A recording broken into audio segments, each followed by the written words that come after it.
أعوذ بالله من الشيطان الرجيم. بسم الله الرحمن الرحيم.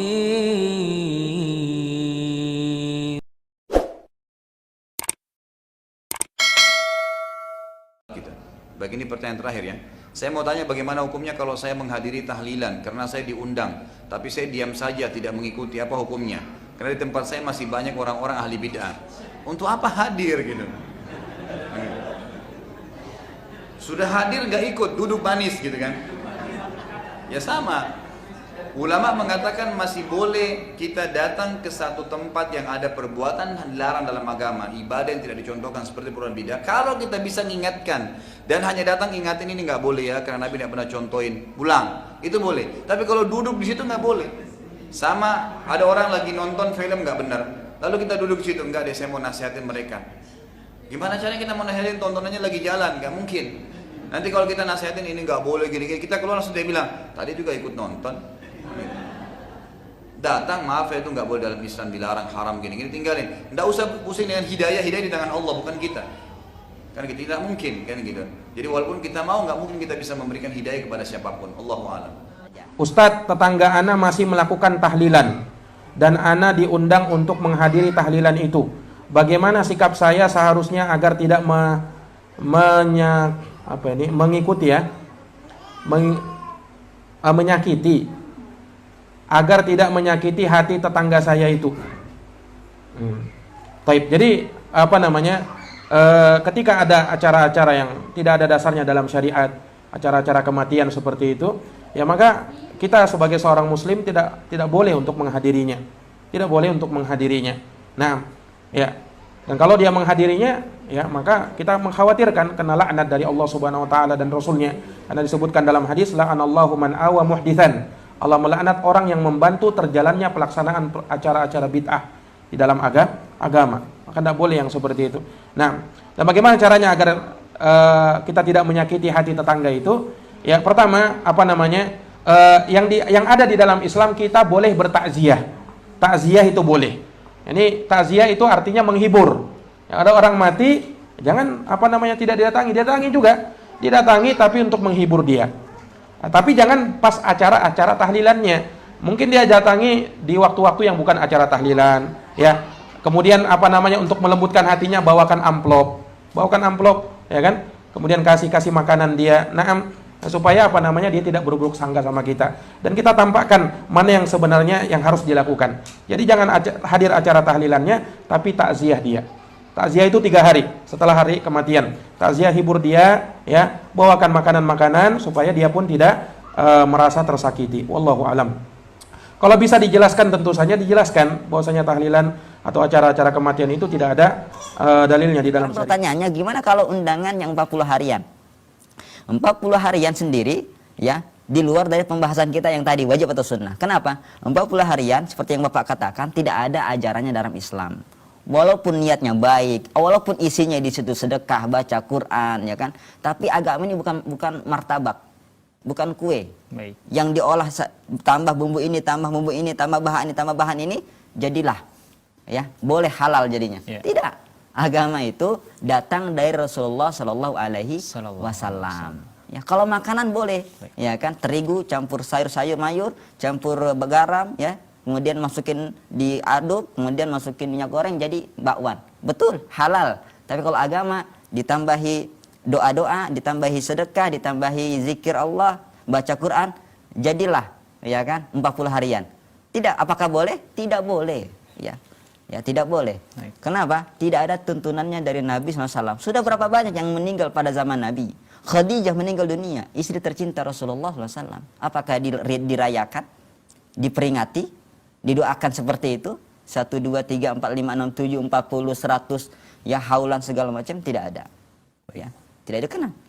Ya, bahkan orang-orang tercinta Rasulullah SAW, mereka meninggal dunia, akan tetapi tidak ada satupun nukilan dari para ulama-ulama yang mu'tamad, yang bisa dijadikan pegangan bahwasannya itu semua disyariatkan oleh Islam. Tidak ada, ya, sejak sahabat maupun para ulama imam yang 4, Imam Syafi'i, Imam Malik, Abu Hanifah, Imam Ahmad, tidak mengenal hal tersebut. Dan kita Seharusnya dalam beragama berhati-hati. Kita tuduh diri kita. Ya jangan sampai kita merasa ya bahwasanya ini baik, ini baik, ini baik. Karena kata Imam Syafi'i sendiri, man istahsana faqad syara'. Barang siapa yang menganggap baik suatu hal, maka dia sudah berani membuat syariat baru. Naudzubillahi min dzalik. Hanya Allah yang membuat syariat. Dikatakan di sini, salahkah kita menghadiri undangan ketika ada tetangga bahkan keluarga mengadakan zikir selamatan orang mati dan yang lainnya, namun dalam hati kita pungkiri hal tersebut serta kita niatkan ke sana hanya untuk makan saja. Sambil dia membawakan sedih ini. Ya, padahal hal demikian atau dalam keadaan demikian, bagaimana sikap dan adab kita? Mohon nasihatnya. Pertama, kita katakan salah. Karena ingat, pertama kita mengetahui sabda Nabi sallallahu alaihi wasallam, "Man 'amila 'amalan laisa 'alaihi amruna fahuwa raddun." Siapa mempraktikkan suatu amalan yang bukan dari Nabi sallallahu alaihi wasallam, maka mardudun ala sahibi, ditolak oleh Allah azza wa jalla. Allah tidak akan melihat hati kita saja. Ya, Nabi sallallahu alaihi wasallam sebutkan, "Innallaha la yanzuru ila suwarikum wala ila ajsamikum, walakin yanzuru ila qulubikum wa a'malikum."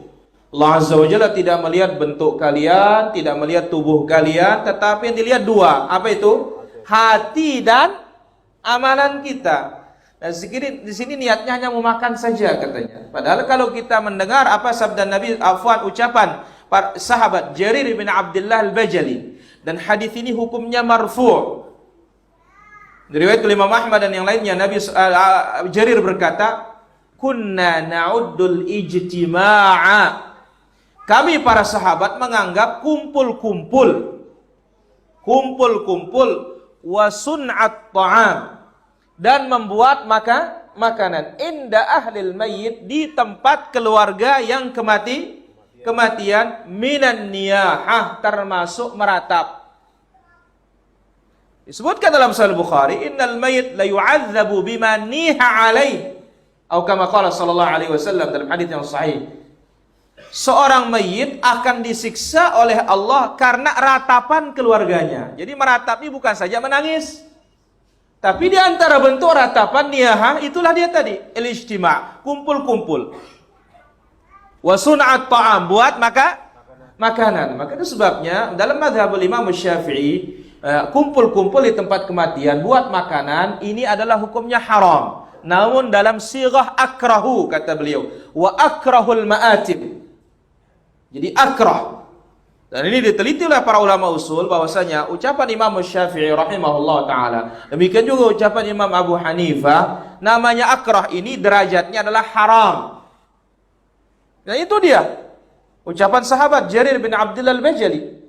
Kami menganggap kumpul-kumpul di tempat kematian dan membuat makanan itu hukumnya, itu bagian dari niyahah, meratap. Dan meratap ini adalah perbuatan jahiliyah.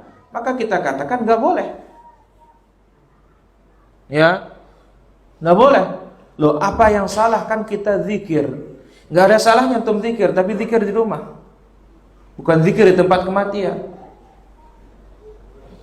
Kemudian itulah dia dalil umum, ya, man 'amila 'amalan laisa 'alaihi amruna fahuwa raddun. Yang mempraktikkan suatu amalan yang bukan dari Nabi sallallahu alaihi wasallam raddun. Pertanyaannya, bukankah para sahabat Nabi ada keluarga mereka meninggal di saat itu? Banyak. Ya kalau nggak meninggal dong sampai sekarang dia masih hidup.